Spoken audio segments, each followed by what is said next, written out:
Hello everyone, welcome back to Kanen Coffee. Here we're just gonna test the steamer. We're using a milk substitute instead of using hot water, but we'll still be able to see how each siphon is coming directly from the hose. Unfortunately, we do not have the hose from the machine itself, but we are using the same hose that is compatible with this machine from one of the machines that we have on stock. So we're just gonna use the milk, and the machine is gonna take a bit for it to heat up.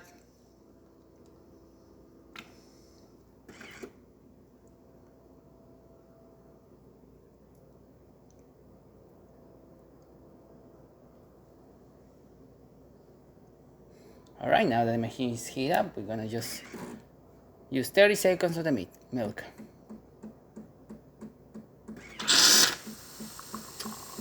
And now it's siphoning directly from the liquid. As you can see, it started going in there. And it looks pretty great to me, to be honest. We're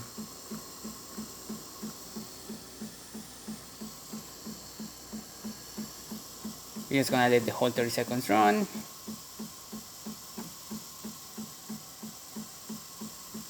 But let's just decrease it a little bit more just because the cup is gonna overfill to 26 seconds instead. And as you can see, it's working perfectly fine. So thanks for watching.